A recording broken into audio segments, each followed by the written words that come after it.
सर्वसामान्य जनतेचे परखड न्यूज चॅनल जनकल्याण न्यूज।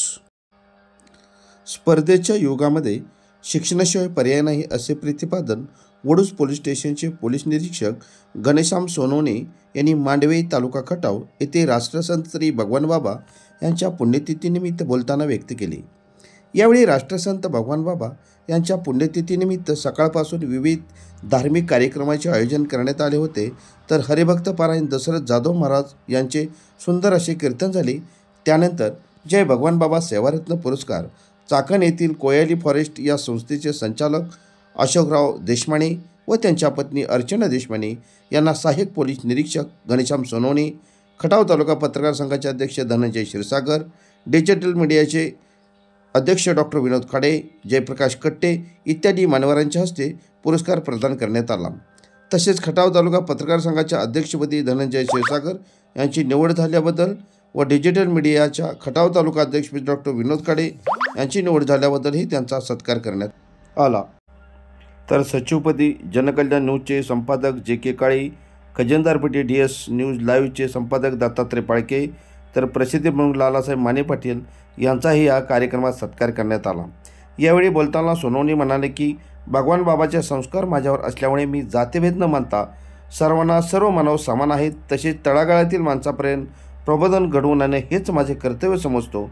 जमिनी विका पण शिक्षण घ्या, शिक्षणाशिवाय पर्याय नाही हे राष्ट्रसंत भगवान बाबा यांनी सांगितले आहे। बाबांचे आदर्श मूल्यावरच मी जीवन जगत आहे। तरुणांनी आपल्या समाजातील रूढी परंपरा जोपासाव्यात, तसेच अनिष्ट रूढी परंपरा यांना तिलांजली द्यावी असंही त्यांनी सांगितले। यावेळी खटाव तालुका पत्रकार संघाचे अध्यक्ष धनंजय क्षीरसागर, मठाधिपती विठ्ठल स्वामी महाराज, अशोक देशमाने यांचे मनोगत झाले। यावेळी मांडवे गावातील ग्रामस्थ व जय भगवान बाबा ट्रस्टचे पदाधिकारी उपस्थित होते। भगवान बाबा यांनी माझ्या गावामध्ये काढलेल्या शाळेमध्ये भीमसी विद्यालयाचा मी विद्यार्थी आहे। त्याचबरोबर भगवान बाबा हे वामन भाऊ महाराजाला मोठे बंधू मानत असत, नामदेवांना गुरु मानत असत। तर वामन भाऊच्या कुळातील मी आहे। वामन भाऊ महाराज हे सोनवणे होते, ते फुलसंगीला राहायला गेले। फुलसंगी गावामध्ये त्यांचं मोठं पारायण वगैरे चालते किंवा मोठं मंदिर आहे, ते एक कडक देवस्थान मानलं जातं। खऱ्या अर्थाने डोंगरदऱ्यामध्ये किंवा माग असलेल्या समाजाला किंवा रानावनात भरकटणाऱ्या समाजाला कीर्तनाच्या माध्यमातून एकत्र करून त्यांना मुख्य प्रवाहात आणण्याचं काम संत भगवान महाराजांनी केलं। त्याचबरोबर जाती भेद हा अमंगळ आहे हे जसं संत तुकाराम महाराजांनी आणि इतरांनी सांगितलं, तेच कीर्तनाच्या माध्यमातून कुठलाही भेदाभेद नसावा, सर्व मानव हे समान आहेत हे अत्यंत महत्त्वपूर्ण आणि त्याचबरोबर समाजाच्या घटकाच्या शेवटच्या माणसापर्यंत म्हणजे तळागाळातल्या माणसापर्यंत एक ज्ञानगंगा निहून कीर्तनाच्या माध्यमातून नेणे आणि त्यात एक समाजामध्ये प्रबोधन घडून आणणे आणि त्या समाजाला सात्विक आणि खऱ्या अर्थानं एक वैश्विक आणि एक चांगलं रूप देणं किंवा समाजातल्या ज्या अनिष्ट रूढी परंपरा आहे त्यावरती प्रहार करणं, त्याला तिलांजली द्यायला लावणं, वारकरी किंवा सांप्रदायिक वारकरी पंथाला सांप्रदायिकतेला आधुनिकतेकडे नेलं, विश्वबंधुत्वाकडे नेलं। आज ही भगवानगड त्यावेळेस ही बाबाच्या काळात ही आणि आज देखील नामदेव शास्त्रीच्या रूपाने महाराष्ट्राला खरी ज्ञानेश्वरीत किंवा त्याचा भावार्थ जर कोणी ठणकावून आणि अति स्पष्ट आणि चांगल्या रूपाने सांगण्याचं काम किंवा ज्ञानेश्वरी मधील जो एक सतसत विवेक बुद्धी लोक मित्र हो, बराच उशीर झालेला क्रमांकाची कुस्ती संपल्यानंतर बघायला एक प्रबोधन केलेलं आहे। त्यानंतर आदरणीय विठ्ठल स्वामी आपल्या सर्वांना आशीर्वाद चरण देणार आहेत आणि विशेष म्हणजे ज्यांना पुरस्कार मिळणार आहे त्यांनाच जायची घाई आहे।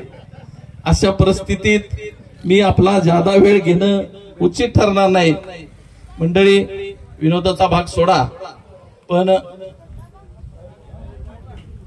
इथं 20वा मंदिर झालं। गणपतराव तुम्हाला आठवत असेल, अगदी सुरुवातीच्या विटेपासून मी इथं तुमच्यावर आहे आणि ह्या ट्रस्टचा प्रवास दिवसेंदिवस चांगल्या पद्धतीनं वाढत चाललेला आहे, वृद्धिगत होत चाललेला आहे। कीर्तन प्रवचन या धार्मिक कार्यक्रम आपण दरवर्षी सामाजिक क्षेत्रात उल्लेखनीय कामगिरी करणाऱ्या माणसांना एक आदर्श सेवारत्न पुरस्कार देऊन सन्मानित करता सुरुवातीच्या काळात वकील साहेब आपण खटाव तालुक्यातल्या मंडळींना चांगली पुरस्कार देऊन प्रेरणा दिली। त्यानंतर आपण आता राज्यभरातील नामांकित माणसं खडेसर बोलवून या ठिकाणी त्यांचं पुरस्कार देऊन सन्मान करण्यात येत आहे। ही अतिशय स्तुत्य उपक्रम आहे। या कार्यातून इतरांनी चांगली प्रेरणा घ्यावी। पुरस्कार दिला त्यांचं कार्य थोडक्यात बघितल्यावर कळतं काय व्यक्तिमत्व दिसाय चेहरे पट्टी बारीक असती, व्यक्तिमत्व कार्य अफाट असतं। अशाच पद्धतीने आपल्या तालुक्याच्या वतीनं तुम्ही चांगला कार्यक्रम घेताय, भगवान बाबांचं नाव गाजवताय। मी तुम्हाला सर्वांना शुभेच्छा देतो। जयराम स्वामी मठ, वारकरी संप्रदाय, फडकरी संघटना, विष्णू परिषद, येरळा दर्शन, खटाव तालुका पत्रकार संघ या सर्वांच्या वतीनं आपल्या सर्वांचं अभिनंदन करतो। आणि तिन्ही सूचना सांगितली मी पुढे बघतो की आपल्या या ठिकाणी आता लगेचच महाप्रसाद होणार आहे, त्याचा लाभ घेतल्याशिवाय संतांच्या जनकल्याण न्यूजसाठी प्रतिनिधी जे के काळे, मांडवे।